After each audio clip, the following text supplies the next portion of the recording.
va commencer du coup avec Marie. Est-ce que tu peux me rejoindre ainsi que Julien? On va discuter un peu de vos expériences. Je vais m'asseoir avec vous. Du coup, tu as eu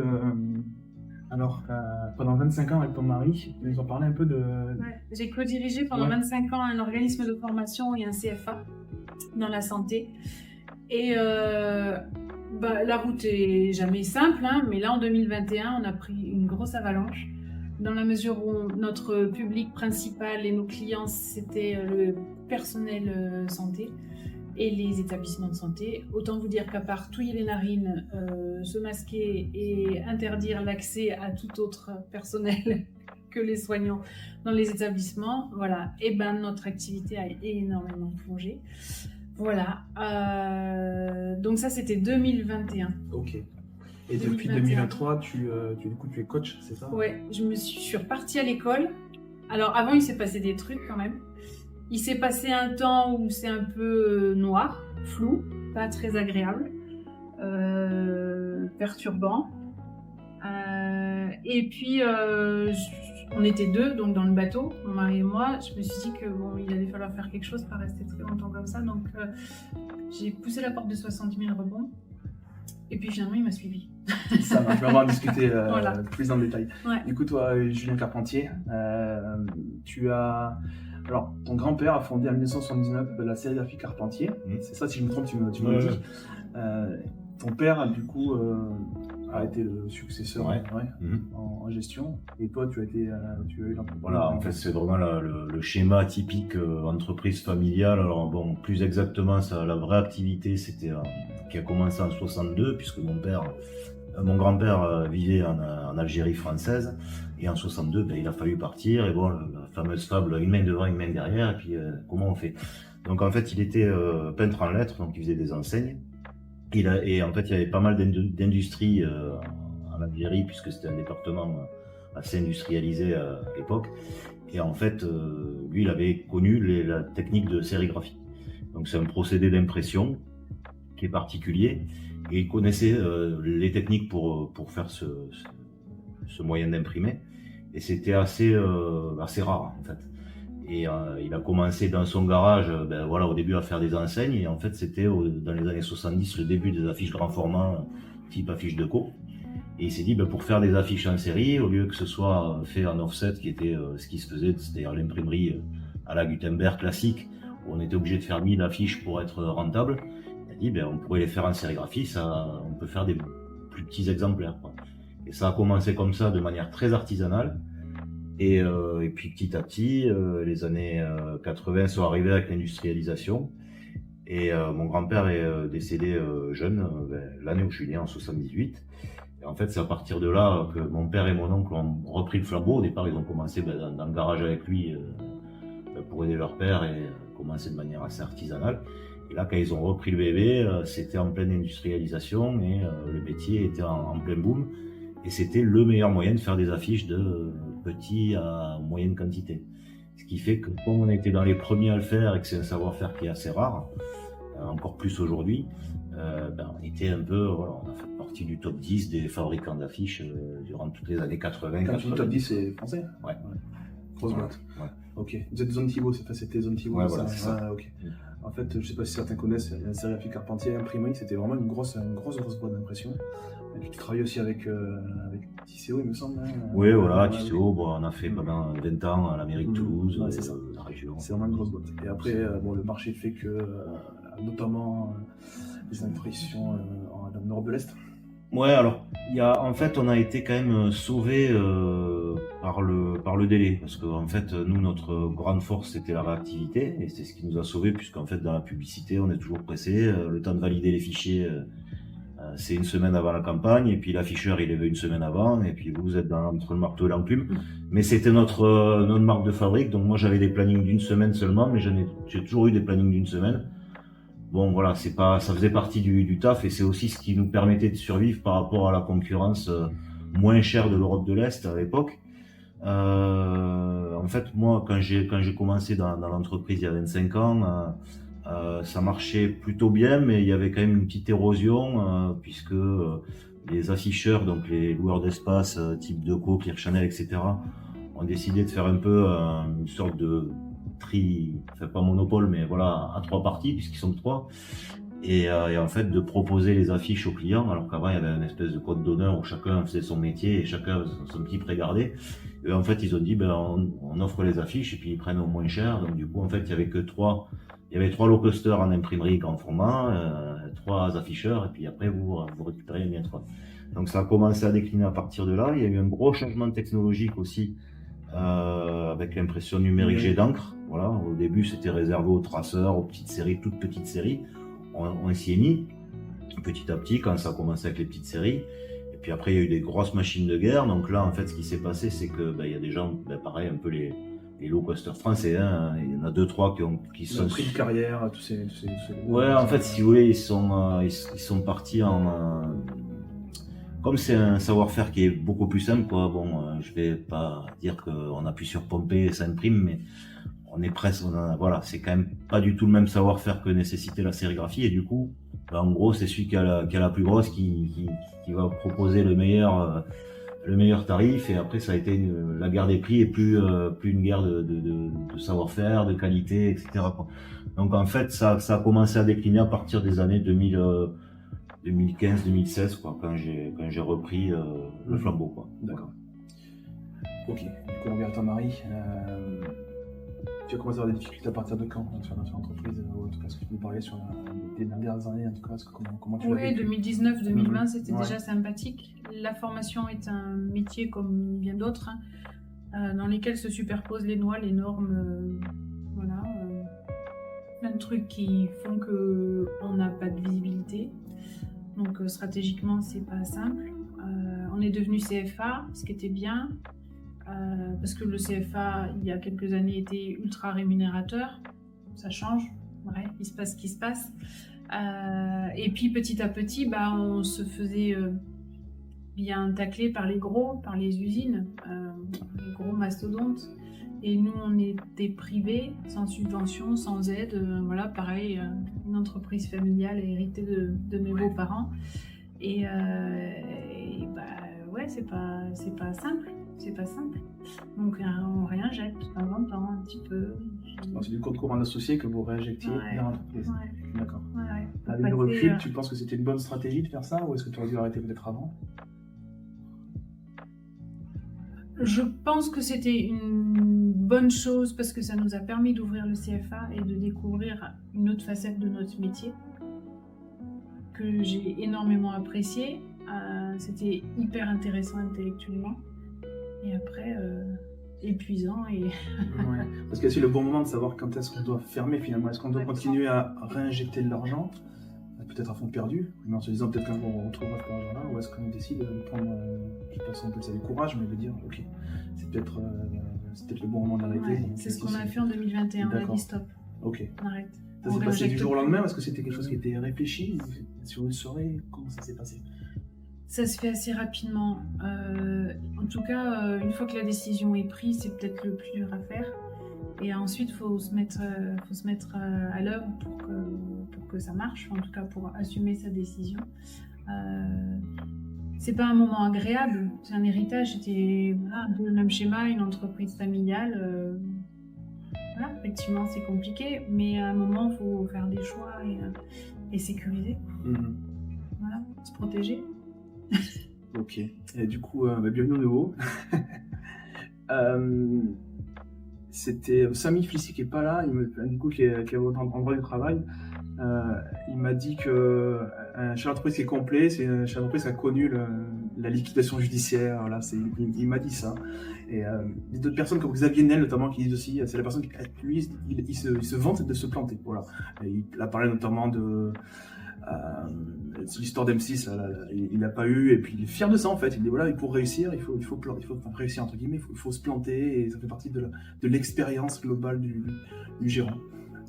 Voilà, t'es d'accord avec ça en tout cas sur cette idée ou c'est comme rencontrer des difficultés qui font grandir et qui permettent d'apprendre à s'en sortir, mais on n'est pas obligé d'avoir que des problèmes pour être fort. Voilà. Je crois pas que ce soit obligatoire. Après, ça apprend pas mal de choses.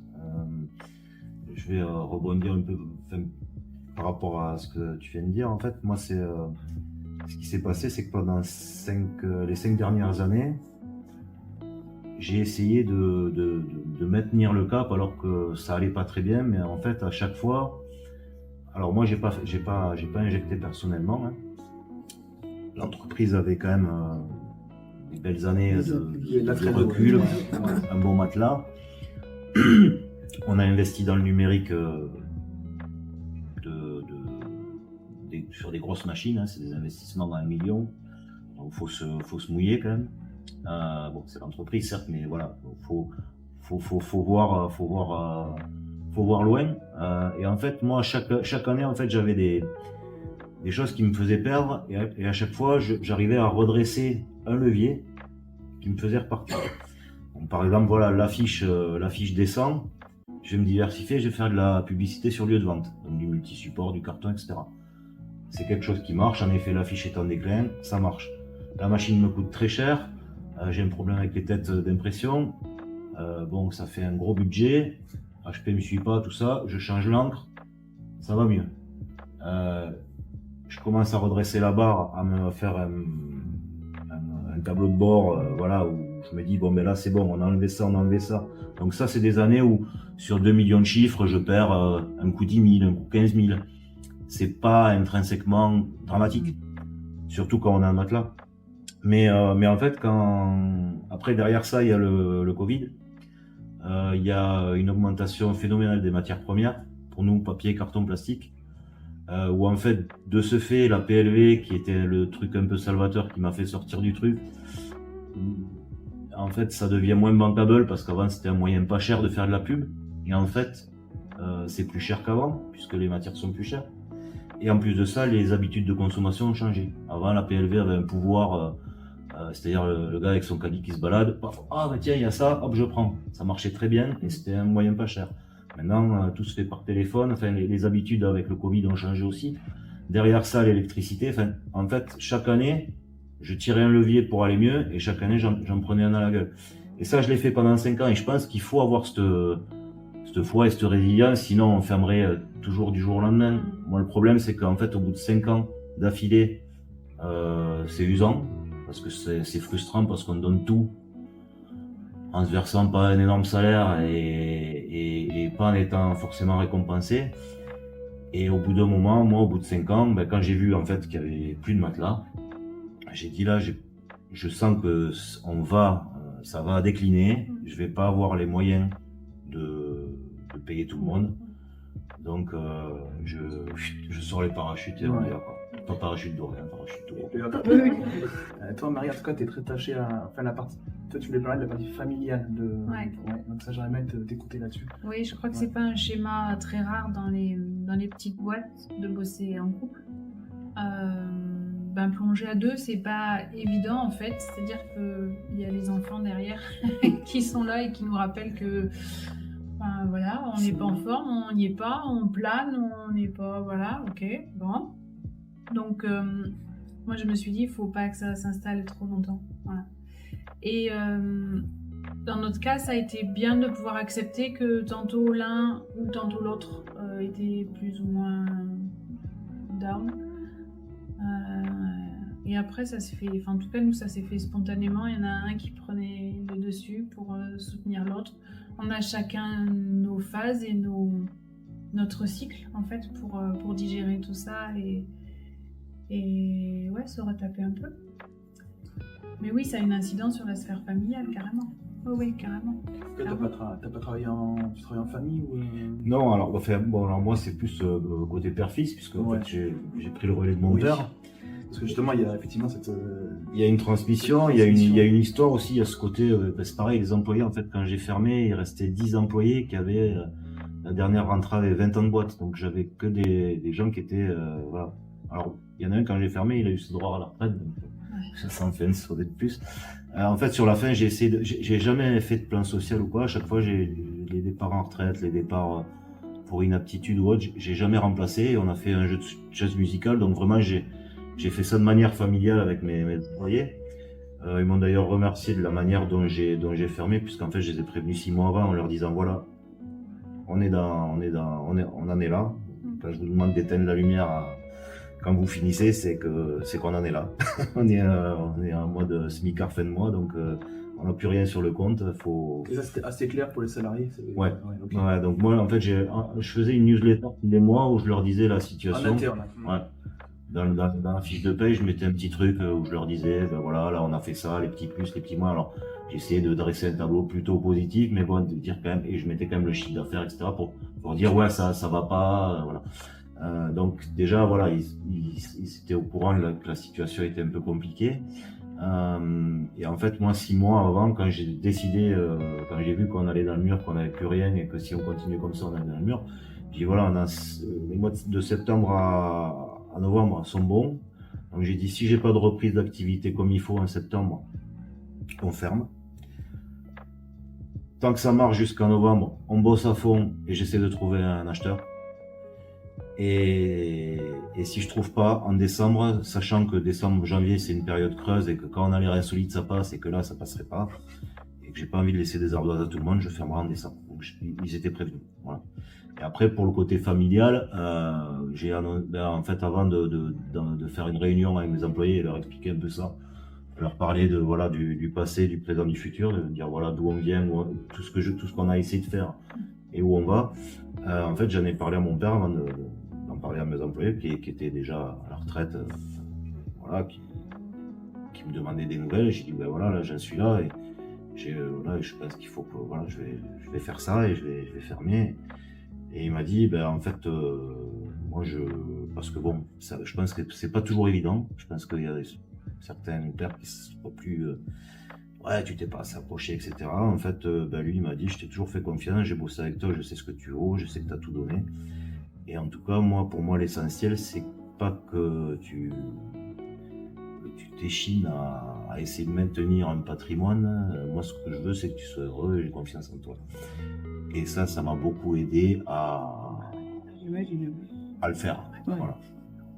Et c'est important. Ok, du coup on va passer à la partie rebond. Qu'est-ce qui s'est passé après quoi. Tu peux nous parler un petit peu justement de comment tu as pu rebondir derrière cette expérience. Enfin, moi je me suis rappelé qu'un jour un consultant avec qui j'ai bossé X années avant m'avait parlé de l'association. Et tout à coup je me suis dit mais en fait voilà, c'est exactement ça. Donc j'ai décroché mon téléphone et j'ai appelé 60 000 euros. Ok. Moi d'abord. Et puis finalement, mon mari m'a rejoint, voilà, assez rapidement. Mais spontanément, c'est moi qui ai appelé. Ouais. J'avais besoin de pouvoir déposer ça quelque part. Oui, d'accord. Tu avais besoin de parler, d'avoir quelqu'un. J'avais besoin de déposer tout ce qu'on était en train de vivre dans un espace. Je l'ai trouvé là. Et c'était bien, en fait, parce qu'une des choses qui m'ont aidé à digérer tout ça, faire un peu un état de purge, voilà, vider tout ce qu'il y a à vider, reposer tout ce qu'il y a à poser avant de pouvoir repartir. Cette étape pour moi elle est fondamentale et c'était bien que je puisse le faire dans cette association dans laquelle il n'y a jamais aucun jugement. Ça c'est chouette de voir qu'en fait oui ça n'a pas marché vraiment comme on a voulu, mais on est là ensemble pour se retaper et pour reconstruire autre chose. D'accord. Et Frédéric, du coup, tu as aidé, qui va nous parler d'ailleurs de l'association tout à l'heure. Ouais. Alors, merci pour ça. Du coup, toi, tu n'as pas contacté l'association 60 000 euros. Alors, non, alors moi, ça s'est passé, en fait, voilà, je voulais juste dire un truc, c'est que quand on liquide, derrière, on n'a absolument rien. C'est-à-dire que mes employés m'ont remercié parce que ils se sont retrouvés avec 1 an de chômage à taux plein. Donc bon, du coup, j'avais ça sur la conscience en moins. Moi, par contre, en fait, je pensais qu'on avait au moins un RSA ou quelque chose comme ça. Sachant que j'ai bossé quand même, au moins ça, quoi. Au moins un truc pour, voilà. Sachant que voilà, j'ai été 15 ans d'employé, j'ai cotisé aussi, mais bon, voilà, le fait que j'ai fait ces 7 dernières années en tant que chef d'entreprise, on n'a que dalle. Donc, si j'ai un conseil à vous donner, c'est vous rapprocher d'organismes privés qui préparent à une espèce de chômage que vous cotisez pour. Voilà, ça passe pas via l'État, mais au moins vous le faites en privé. Parce que quand on se retrouve avec rien, alors bon, moi j'ai une femme qui est pharmacienne, qui gagne plutôt bien sa vie. J'ai mon père qui m'a soutenu aussi. Mais on n'a pas tous ça, quoi. Donc en fait, voilà, je me suis retrouvé avec rien. Alors, parce que comme j'ai fermé très très proprement, c'est-à-dire qu'en fait, j'ai planté aucun confrère sous-traitant. J'ai les fournisseurs à chaque fois. En fait, j'ai liquidé mon stock au maximum puisque je sentais que c'était la fin. Donc en fait, j'ai vidé mes stocks. J'ai fait que les commandes minimales pour assurer les dernières commandes. J'ai fait jusqu'à ma dernière commande j'ai pas planté de clients. En fait, j'ai planté personne. Donc ça déjà, voilà, du coup, je pouvais me retourner dans le sérail sans problème, rester dans le milieu. Parce que c'est ce que tu as fait, du coup, tu as monté ta... Voilà. En fait, alors au début, je voulais éventuellement être commercial pour des confrères qui font à peu près la même chose que moi. Et puis en discutant avec des confrères, ils m'ont dit, sinon tu te mets en auto-entrepreneur, on facture tes clients, on te verse une com, et puis tu fais apporteur d'affaires, un courtier. Et puis en fait ils m'ont tous dit ça, et puis j'ai dit en fait je vais être bien à gérer mon petit truc tout seul, sans la pression du loyer à 15 000 balles, du prêt de la machine à 8 000, les 10 employés à nourrir, tout ça. Donc j'ai dit allez on tente. Donc j'ai fait ça pendant 6 mois, j'ai fait auto-entrepreneur à la com, c'est-à-dire que je faisais facturer directement mes confrères. Bon, il se trouve que j'ai des confrères quand même, beaucoup c'est des potes, donc j'ai une certaine confiance aussi qui me tape pas le client, etc. Donc j'ai fait ça 6 mois. Les clients, alors là c'est ce qui m'a fait du bien pour le coup psychologiquement au niveau de l'écoute, c'est qu'en fait mes clients, je leur ai raconté ce qui s'est passé, et c'est souvent des clients que j'avais depuis 20 ans, et ils m'ont dit, et je leur dis moi je vais vous trouver, je sais que vous aimez, vous tenez à la qualité, vous tenez au délai, vous tenez au prix, vous tenez au 3, etc. Donc je connais très bien leur typologie, et je les ai toujours rassurés, et je les ai jamais plantés. Et en fait, j'ai dit, moi je vais vous trouver la personne qu'il vous faut pour faire ce que vous voulez, parce que je sais ce que vous voulez.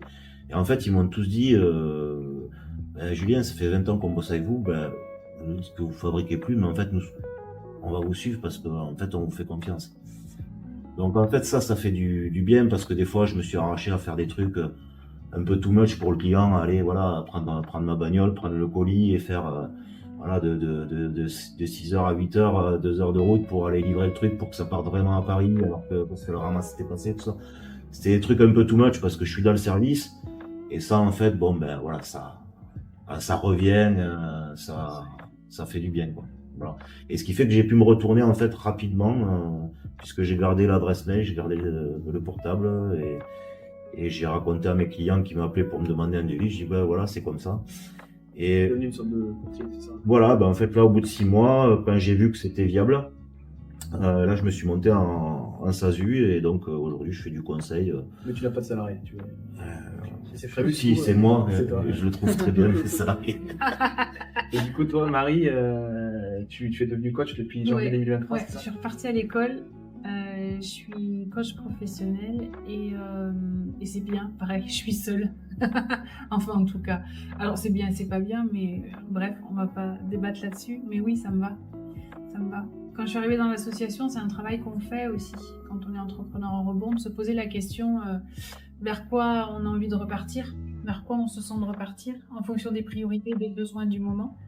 Voilà, et ça c'est propre à chacun. Et tu as utilisé ton réseau le réseau que tu avais comme Julien te sert aujourd'hui pour ton activité? Oui, mais bizarrement, je suis pas retournée dans le monde de la santé. D'accord. Voilà, j'aurais pu, mais pour l'instant, j'y suis pas. Je pense que j'avais besoin de tourner un peu la page et de passer à autre chose. Aujourd'hui, je suis beaucoup auprès des jeunes. Je fais beaucoup de coaching collectif sur tout ce qui est compétences humaines, et en fait c'est un package qui continue de muscler leurs compétences métiers pour proposer des jeunes au point sur les soft skills, parce que je crois qu'on en a aussi besoin.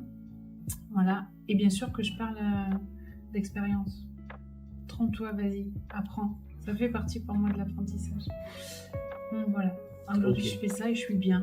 Bon, en tout cas, on a 2 personnes musulmanes épanouies. Pourtant, vous avez connu la dictation, etc. Donc, c'est rassurant. Ce qui m'intéressait, il y a 2-3 vraiment réflexions avant de parler de 60 000. Premièrement, je regrette profondément que la notion d'échec ne soit pas partie prenante de tout projet. Vous avez n'importe quelle école de commerce aujourd'hui, j'y suis jamais allé, mais je peux supposer que on va vous expliquer à monter des business plans, des machins, des trucs dans tous les sens, mais jamais on va vous dire l'échec c'est possible. C'est possible, et c'est pas peut-être parce que tu as joué au con, ok, peut-être pas, peut-être t'as pas eu de bol, peut-être que tout le monde on s'en fout, mais l'échec est possible. Et ça, à mon sens, on n'en a pas conscience. Le seul qui en ait conscience, et moi on l'aime pas, c'est le banquier qui dit non, je te prête pas parce que si tu te plantes, c'est moi qui me fais planter. C'est le seul qui nous le dit, mais en fait on l'entend pas comme ça. Mais ça fait partie. S'il suffisait de se lever pour que ça marche, d'abord on le saurait tous, et on sait très bien que c'est pas ça. C'est pas suffisant. Dans d'autres domaines d'activité, je pense au sport, l'échec. Ne me dites pas qu'il n'y a pas un sportif qui n'a pas connu l'échec. Vous m'en sortez un, je vous démontre que c'est pas possible. Il y a des sports, le judo, on apprend à tomber pour pas se faire mal, parce qu'on sait qu'on va en prendre. Mais ça fait partie c'est normal. Alors que dans le business, c'est pas normal. Or, en fait, ce qui me gêne beaucoup, et c'est pour ça que j'ai rejoint les 60 000 rebonds, c'est que derrière, en faisant ça, on coupe l'envie d'oser. Parce qu'au fond de nous, quand même, on sait qu'on peut se planter. Mais comme personne nous l'a dit, on pense qu'on est les seuls à penser comme ça. Donc, je vais pas y aller quand même, parce que ça me fait peur. Alors peut-être qu'on a raison de pas y aller, mais de pas poser que c'est une possibilité, ça doit faire partie du truc. Pour moi, c'est un des plus gros problèmes. Parce que derrière, personne ne l'adresse, ce problème. On ne devrait pas être là. Ça devrait être en école de commerce, ça devrait être en machin, ça devrait être partout qu'on devrait nous dire que c'est possible. Ça, c'est ma première réflexion. Même avant. Ouais, avant. Voilà, la maternelle, on est conformé en 2 mots. On nous apprend déjà à pas dépasser quand on fait les coloriages dès qu'on a 3 ans. Ouais, mais on t'enlève pas le crayon parce que tu as dépassé. Tu fais du vélo, t'apprends un vélo. C'est quand même une vue de l'esprit. C'est pas parce que tu te casses la figure que tes parents te disent plus jamais de vélo. Ou alors il y a un problème. Je suis d'accord. Ça fait partie, tu t'es tombé, t'es mal, tu peux même casser le poignet, t'avais qu'à faire attention, il y avait un trou, t'étais pas obligé d'aller à fond dedans non plus. Si on dépasse, on est pénalisé. Exactement. Mais donc, ça, première chose. Deuxième chose, on a 2 témoignages de rebond. Donc c'est comme vos entreprises, vous n'avez pas tous le même projet, il y a 50 000 façons de rebondir, pour des raisons différentes. Et quelque chose qui a été dit, en tout cas moi j'ai entendu, il faut enlever le sentiment de culpabilité. Quand bien même vous ayez fait des erreurs. Moi je dis pas que tous les gens qui sont plantés, je dis qu'ils n'ont pas cherché, je dis qu'ils ont fait des trucs que d'autres n'auraient pas fait parce qu'évidemment c'était une bêtise. C'est normal, on ne vous l'a pas dit, il faut l'apprendre. Et donc, il y a plein de façons de rebondir. Il y en a une qui est de se faire aider. Donc, c'est 60 000 rebonds qu'on représente ce soir. 60 000 rebonds, c'est quoi? 60 000 déjà. 60 000, c'est la moyenne, quelqu'un le sait peut-être, des faillites en France par an. D'accord? Cette année, on est à 66 000. Donc, on est déjà à plus de 10% de la moyenne des 15 dernières années. Pourquoi ça s'appelle comme ça? Donc, je vous le dis. Pourquoi? Parce qu'il y a un mec, Philippe Rambaud, 2008, il prend sa boîte. C'est la catastrophe. Il se retrouve tout seul. Et il trouve pas ça normal. Et donc il va fonder à Bordeaux une asso en disant il y a personne qui s'occupe de ce problème. Moi je me suis retrouvé comme un con. Dans sa boîte on met quoi? Son salaire du jour, ses économies, et on l'a dit sa caisse de retraite, puisque de toute façon si on ne se la fait pas tout seul, on n'aura pas. Donc c'est le seul endroit où vous êtes les seuls à jouer, à mettre tout. Le passé, le présent, le futur. Vous pouvez pas faire pire. Comme risque. Donc, sortez, sachez quand même que c'est ça votre business. Moi, je suis dans cette situation. Vous mettez tout. Peut-être qu'il faut pas. Peut-être, mais si vous le faites pas, si vous le faites pas, vous n'avez jamais assez pour le faire. Parce que, les autres, si vous osez pas, les autres, ils vont pas vous suivre, Une fois qu'on a fait papa, maman, la copine, après, c'est le banquier. Et on en a déjà parlé. Donc, non, mais. C'est pas des mécènes, on est d'accord. Mais ils sont peut-être frileux, mais ils ont pas complètement tort non plus. Et s'ils voient un risque, après leur boulot, c'est peut-être pas de sortir le parachute, leur métier, c'est de prêter de l'argent. Donc, il y a un moment qu'ils passent leur boulot. Mais, ils ont raison quand même de pas le jeter par la fenêtre. Il y a d'autres projets intéressants, sûrement à financer, plutôt que des projets qui semblent vouer à l'échec. Et les plus beaux projets voués à l'échec, c'est généralement ceux qu'on fait les plus belles réussites.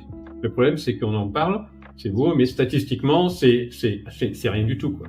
Le projet qui était invivable, qui a réussi, c'est un parmi tous les autres. Donc, normalement, les critères de base sont quand même pas tous stupides.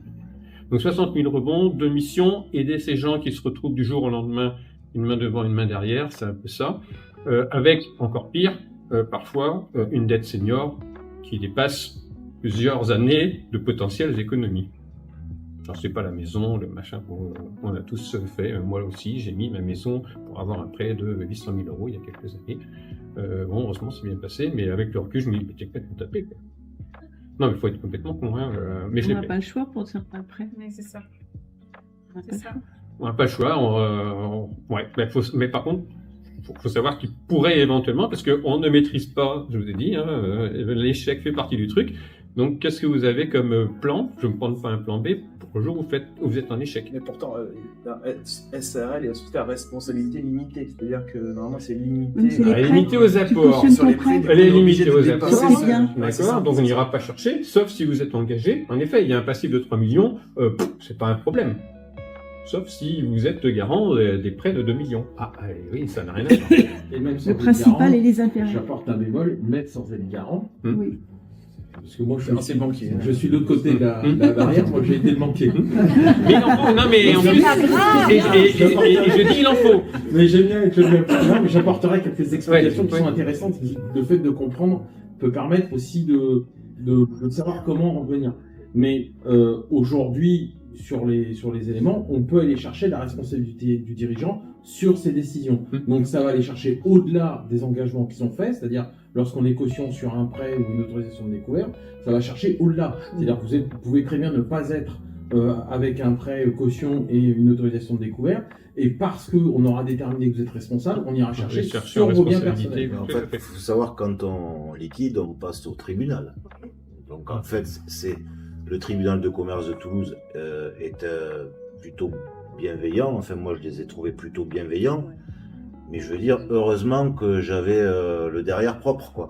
Parce que du coup, j'ai pu arrêter bien comme il faut. Alors, j'ai pas eu une thune derrière, mais j'ai pu arrêter et on n'est pas allé me chercher des responsabilités. Mais si jamais j'avais géré de façon empirique quelque chose, je pense qu'on aurait pu venir me chercher des points. Pour finir sur la culpabilité, un point que je voulais rajouter, c'est que il n'est pas anormal que des boîtes meurent. Je dis pas qu'il n'y a pas, de temps en temps, il n'y a pas des gens qui ont forcé, mais il n'est pas anormal, c'est des organismes comme les autres. D'accord? Ça naît, vous créez une boîte, pourquoi vous ne pourriez pas l'enterrer un jour, quoi? Enfin, tout n'a pas vocation, depuis la nuit des temps, à rester. Donc, il n'est pas anormal. Si vous avez décidé, sachez-vous que vous restez dans tel ou tel segment, ce segment disparaît, vous avez toujours la possibilité de dire je me réoriente, je rebondis, je fais autre chose, mais vous pouvez dire j'ai pas envie, ou j'ai pas l'énergie, et stop. Alors après on peut nettoyer proprement, on peut laisser la place propre, mais une boîte a le droit de mourir. Alors si je dis ça, je sais pas où ça peut faire, mais pour moi, oui, c'est un organisme, voilà. Pendant ces 20 dernières années, vous avez eu cette boîte, vous avez contribué à la richesse du pays, à la vôtre éventuellement, à celle des salariés qui vous ont donné un boulot, vous avez traité correctement et tout, je ne sais pas pourquoi, au bout de 20 ans, vous dites, je repars pas parce que les règles du jeu changent, moi j'ai plus envie. Vous avez le droit. À mon sens, vous avez le droit. Par contre, vous avez une responsabilité, vous êtes mandateur social et tout, vous faites ça proprement. Si vous avez les moyens, si vous le voyez arriver assez tôt, vous pouvez. Ça, je referme sur les trucs personnels. 60 000, deux choses importantes sur 60 000. Donc, j'ai dit, ça a été créé dans la douleur par quelqu'un qui a vécu cette douleur, avec deux objectifs. Je vais parler que du premier, qui est d'apporter une aide. Et cette aide, on va l'apporter sur un programme formalisé. Donc, on récupère tous les gens qui veulent bien venir, sauf qu'après, on va quand même les sélectionner, parce qu'il y a des gens qui ne sont pas adaptés à nos programmes. Le premier, c'est qu'on n'est pas là en prévention des difficultés de l'entreprise. Il y a des gens qui le font. Nous, on est post-faillite.